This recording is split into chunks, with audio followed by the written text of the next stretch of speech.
Sa bakuran man o sa bukid, sipag at tiyaga ang ipatid.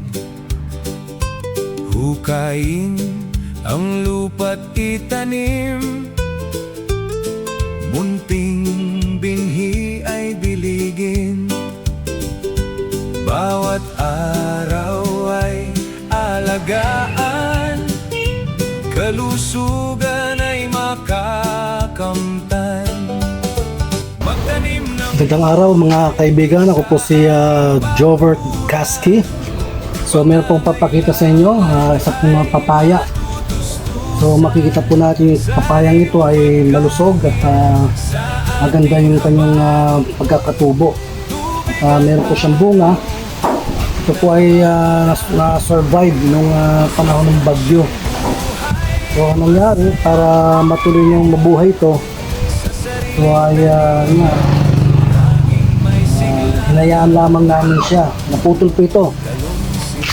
po itong papayang ito at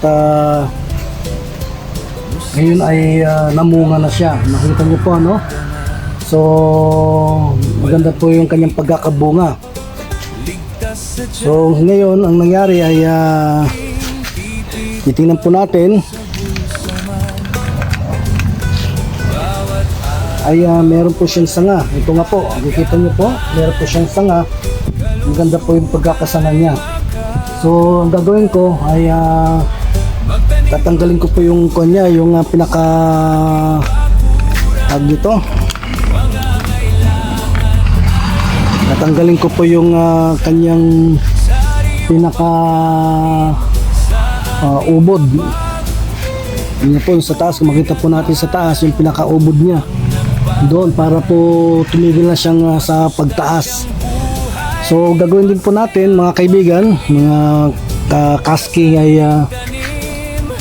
kailangan po ay laging malinis po ito. Gaya po nangyari nakita nyo po ito, nabali po yung isang bunga kasi maring nung malakas ang hangin natamaan to ngayon, itong bunga na ito, sayang naman po. Titingnan nyo po ay sayang siya, diba? So dahil po mahangin, maring nagalaw po ito, kaya maganda po na pinuputol po. Yan, para hindi na madali yung isa, kasi baka madali pa yung isa at sayang naman po yung ating sayang naman po yung bunga. So makikita nga po natin ayan, tatanggalin po natin yung ibang sanga gaya nito para yung nutrients din niya ay mapunta rito po sa bunga. Magandang maputol.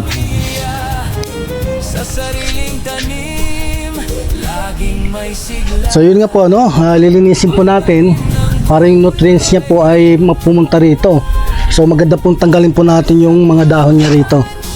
Yan, makakatulong po yan para lumaki po yung bunga. Dito sa isa na nasayang naputol yung bunga.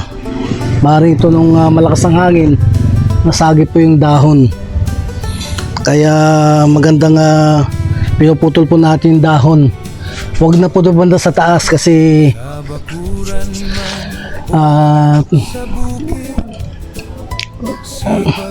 para wag po yung dahon doon sa taas kasi maaaring mapikto naman po yung pagtubo. Ito lang po tayo.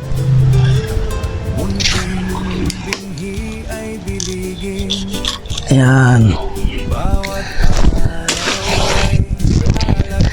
Pwede po siyang sumanga rito.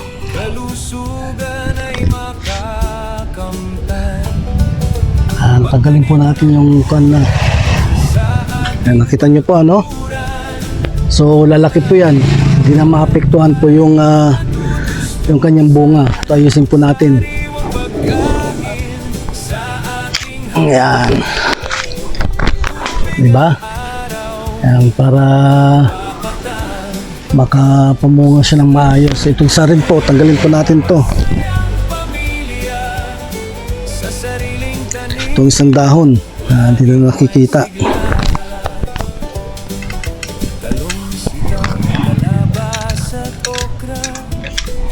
Yan po, ito nakita nyo po.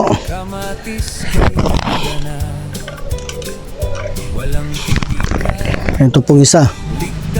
Tanggalin rin po natin to. Yan.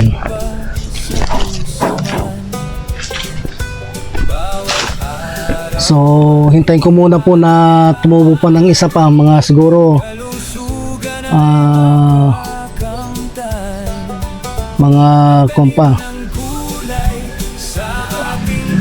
Mga dalawang mga 50 centimeter or 50 centimeter, tama, mga 50 centimeter pa. Tatanggal ko na po yung ubod sa taas para makapamunga po sa gana itong ating papaya.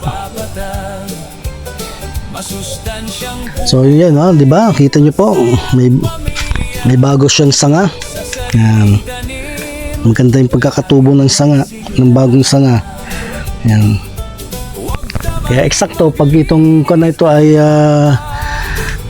ay namunga na lahat at natanggal ko ng ubod doon, ito naman po yung susunod na tutubo at mamumunga itong maliit na to.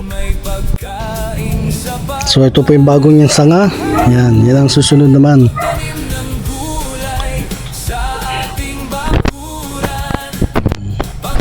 So ito po yung dati niya. At ay lumaki na yung bunga ito at nalanta na. Ito na may susunod. Ito na may susunod. Itong maliit na to. So ayan. Kung kayo po ay may natutunan sa video ito, please subscribe. Una, paki-like niyo po, tapos i-subscribe at i-share niyo na rin po sa inyong po mga kaibigan itong video ito. Maraming po salamat mga sangkay.